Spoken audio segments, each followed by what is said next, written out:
Have you ever wondered what it's like to be in love? Not the kind of love portrayed in rom-coms, which usually comes about after a series of meet-cutes and dramatic breakups, but the kind of love that suddenly occurs to you when looking at your significant other and you realize that you want to stay by their side as long as you can. What happens in between those two moments? How do you end up falling in love? There are several theories and ideas about how people fall in love. Most of them are abstract, but let's focus on the theories that have some scientific evidence. Body.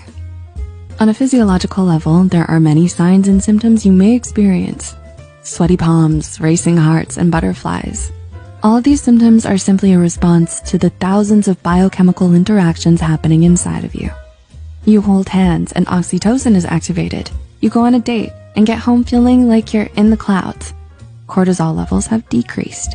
The early stages of falling in love are governed by a series of complex reactions. This is what we sometimes think of as romance.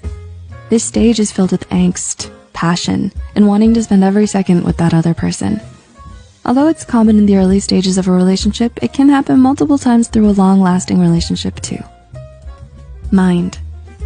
But what happens neurologically? Why do you fall in love? In 2015, doctors Richard Schwartz and Jacqueline Old published their findings based on studies on love. One of their findings supported the idea that love or being in love is a primitive need. This concept was supported by Helen Fisher's 2005 study, which presents fMRI images of the brain when it's in love. Regions of the brain like the caudate nucleus and ventral tegmental areas are active when researchers showed participants images of their romantic partners. The ventral tegmental is associated with pleasure, attention, and motivation to pursue rewards. It's no wonder these regions light up in these participants. The brains of these participants associated their partners with pleasure and attention. Additionally, these two regions are involved in a primitive neural network that enables us to go after things we desire. That is possibly why we constantly seek for the person we love. Another region involved in falling in love is the nucleus accumbens. The nucleus accumbens is responsible for activities connected to goals and rewards, be it food, sex, regulating stress, and self-behavior administration. This region, together with the prefrontal cortex and the amygdala, is responsible for helping us make assessments of others. But when in love, this region shuts down. Hence, the famous saying, "Love is blind."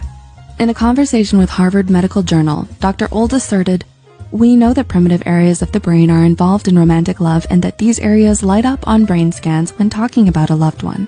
Of course, there are other factors at play. Not only are these regions activated, but also dopamine, oxytocin, and vasopressins, which all play a role in the attachment process. Dopamine gets released as a result of the activation in the reward center. Then oxytocin is released during physical contact. But oxytocin is not just a feel-good neurotransmitter. It works together with vasopressin to create attachment. Vasopressin is what produces long-term relationships.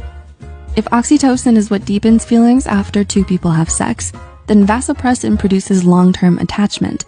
The settling of these two chemicals is what helps calm the initial early relationship jitters.